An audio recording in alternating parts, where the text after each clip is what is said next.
The U.S. Supreme Court has ordered the Trump administration to pause the deportation of a group of alleged Venezuelan gang members. The men are being held in detention in North Texas under an 18th-century wartime law, and a civil liberties group has sued the government saying they have not had a chance to contest their case in court.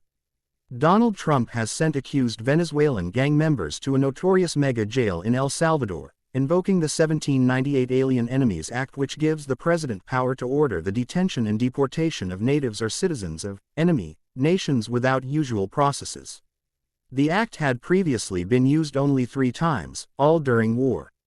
It was last invoked in World War II, when people of Japanese descent were imprisoned without trial and thousands sent to internment camps.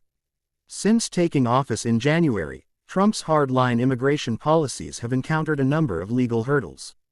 Trump had accused Venezuelan gang Tren de Aragua of perpetrating, attempting, and threatening an invasion or predatory incursion on U.S. territory. Out of 261 Venezuelans deported to El Salvador as of the 8th of April, 137 were removed under the Alien Enemies Act, a senior administration official told CBS News, the BBC's U.S. news partner. A lower court temporarily blocked these deportations on the 15th of March.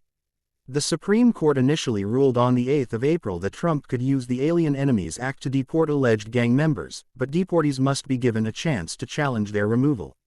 The lawsuit that resulted in Saturday's order said the Venezuelans detained in North Texas had been given notices about their imminent deportation in English, despite one detainee only speaking Spanish.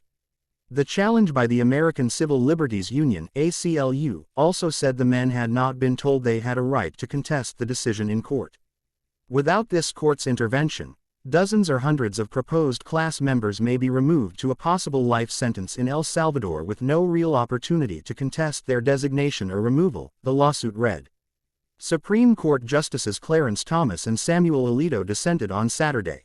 In his second inaugural address in January, Trump pledged to eliminate the presence of all foreign gangs and criminal networks bringing devastating crime to U.S. soil.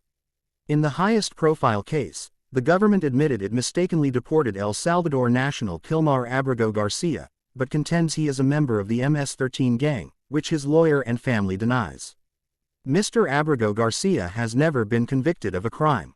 The Supreme Court unanimously ruled that the government should facilitate bringing back Mr. Abrego Garcia, but the Trump administration has said he will never live in the U.S. again. Senator Chris Van Hollen, a Democrat from Maryland, visited Mr. Abrego Garcia in El Salvador and said he had been moved from the mega jail Soco Terrorism Confinement Center to a new prison.